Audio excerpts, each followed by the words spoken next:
Good morning. Good morning. I'd like to welcome everyone to Leading by Examples 2016 continuation of the Enriched Structural Family Therapy Clinical Skills training series. This is our first installment for 2016. We're back. New Year to everyone. And I thought it was only appropriate to re-engage the experience with this next segment of the Enriched Structural Family Therapy skills model, which is parenting skills. So we're going to spend our time today talking about parenting skills specifically for the purpose of empowering our families and giving them the tools that they need to observe and manage their own process.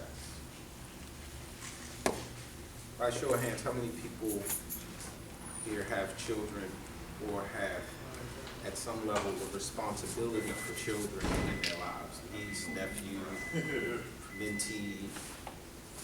Okay.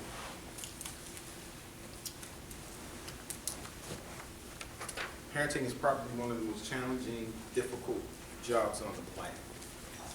At least that's been my experience. I have two teenage children. I have a 17-year-old son and a 15-year-old daughter. And they have been teaching me things that have been so significant and important to my continued growth and development. I think they've taught me just as much, if not more, than I've taught them. And it's interesting, the transaction that happens in the relationship between parent and child. And ever since we've started this training, I've been encouraging you on the outset of each installment to bring your family to the experience. Because the information that I want to share with you is going to be a lot more palatable, it's going to be a lot more relevant for you if you can understand it in the context of your own family experience. And since we're talking about parenting, I think it's going to be important to bring with you your relationship with your parents, the relationship you have with the children who are currently under your care. And when you think about that experience, just apply it to some of the concepts as we cover it. In normal fashion, I would like for us to have interaction, which allows us to talk about what our experiences are as they apply to the information that we're going to exchange today. I think one of the most important things to understand about the parenting skills segment that we have here is that much like all of the other components of the model that I've presented, these skills are rooted in the concept of empowerment. They're rooted in the concept of empowerment, meaning that this is a skill set that is designed to teach you as a caretaker how to teach, influence, and impart to your children by empowering your children to take responsibility for their own life and their own affairs. And giving them real life, real time, here and now opportunities to be responsible for their own life and their own affairs. Now this is something that is very interesting to me. When I think about my own parenting experience, and when I think about the observations that I've made of others as parents, whatever your expectations are for your children, whatever it is that you want most for your children to achieve or to acquire, if you track it, what you will find is those are the things that you ultimately want for yourself. Think about it. Usually the expectations that we have for our children come from our highest, most elevated aspiration. That's what shapes the expectation. And this is even more interesting. Sometimes the things that we're most passionate about as relates to our expectations for our children, if you track them in your own life, often those will be the things that were probably the most challenging for you to do. So it's not uncommon that parents would have expectations for their children that they have not successfully achieved for themselves. It's very important to understand that there is a real distinction between where you begin and end and where your children begin and end. I'm highlighting that in the beginning because I think it's important for us to be clear about that as we process this information. Because the thing that you cannot remove from your parenting process is your soul in whatever state it's in. You can't remove yourself in whatever state it's in. So, whoever you are, however you are, whatever state you're in is going to have a tremendous impact and influence on how you parent.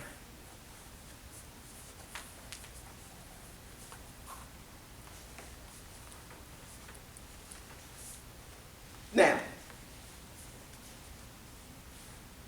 whatever those places are in your life that you believe you did well and the places where you felt you could have done better, a lot of times we will try to reconcile those kinds of conflicts within ourselves by shaping expectations for our children either to not repeat, not continue, or to take it further than you were able to. But this is a reality. Your children are not you. My children are not me.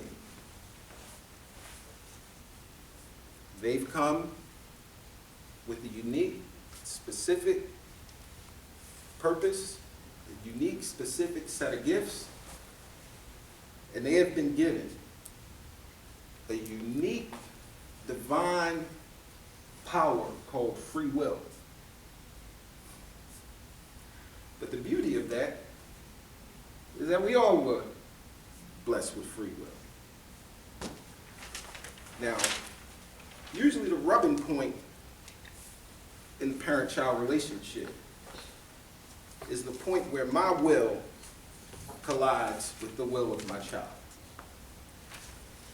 That's usually where the friction is generated. They have free will.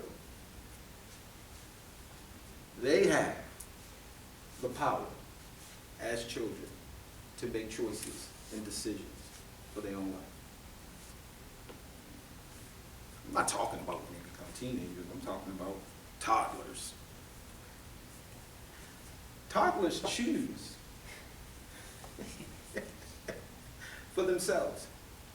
Against your best wishes and your instruction, they will choose.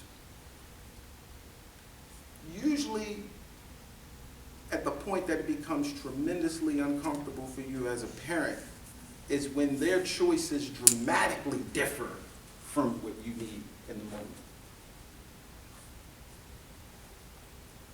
Yeah. Yes, sir. It's interesting because this past weekend I was watching a movie called Searching for Bobby Fischer. I love that movie. It's a movie about a young chess player, and it was a scene when it was the championship, and it was the one coach of the kid that the star of the movie was attempting to beat. And the other coach said to the one coach, it's scary. It's only so much you can teach a child, and then they are who they are. And I thought that was really powerful. I did too. And the reason why it was so powerful to me is because it's true, at least in my experience. Our children are who they are. And again, they've come with a purpose, with a unique, specific set of gifts, their own ideas and their own free will. So, generally, the love that we have for our children is first and foremost to make sure they're okay. We talked about being okay a lot. I mean, we want them to be safe. We want them to be, to have what they need. We want them to be healthy. We want them to grow and to develop. But their idea of what that looks like may differ from ours.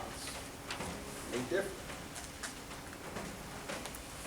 So the real question that I want to put on the table for us to exchange is, what do we do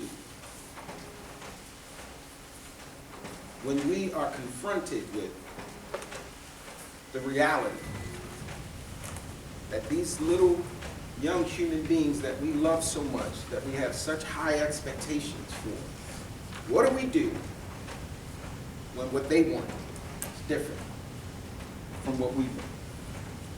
No, No, go ahead. Go ahead. No, I was really just. What do we do? Tasia. I think you should love them unconditionally. Okay. Now that's a powerful, powerful concept. Unconditional love. That's a powerful concept. That means no matter what you do, it will not change how I feel about you. No matter what you do, it will not change how I am with you. Suppose in the process of loving unconditionally, you observe that this child is still doing crazy stuff. Yes. I was just going to say that it's maybe that point where you, instead of having the mindset of teaching, it's more of guiding. And I feel like along with that, you have more of a mindset of where you have to have that core of your own self that you're satisfied with, that you're secure with, so that if your child does maybe do something that you don't agree with, that you can follow up with complete and utter honesty and loyalty to accepting and moving forward and more guiding, so that if you're honest with yourself, you can be honest and open with them. So what you're proposing is a potential approach that looks like, instead of teaching, mandating, to guide, to show up as a human being yourself, to try to develop a relationship with your children that would allow for an exchange where you could communicate who you are, what your concerns are, and hopefully influence that child within that process. And I feel like it's, this is a stage where rubber meets the road. It's a very, crucial point. And but they also have childlike tendency of mirroring still. Although they're growing up, they still have some aspects where they are mirroring. So if you're showing them more behaviors like that, maybe they'll be more likely to mirror behaviors like that, instead of if there's anger and mirroring this anger, about situations. So it sounds like you're also talking about modeling. Yeah. Modeling for your children. Yes. I think recognizing context is really important, because I think I can go into a situation and have really great intentions, but then when there's food all over the floor and the washing machine is broken and someone's screaming and someone has a stomach virus and this and that, all of that can go out the window when he will not eat his broccoli. Yes. And in that very moment, it's the reality of, you can have all these grand, concepts, but it is where the rubber meets the road. I think Amy just said that. It really does get down to the reality that people make mistakes. And I think that's a big thing, that even if you did in that moment scream, yell, do all the things that you promised you'd never do, that you can get back from that. And I think that maybe relying on structure and really focusing on your own mental health can be important, and admit when you made mistakes, and you can try again, because it is that power struggle. Yes. And you can,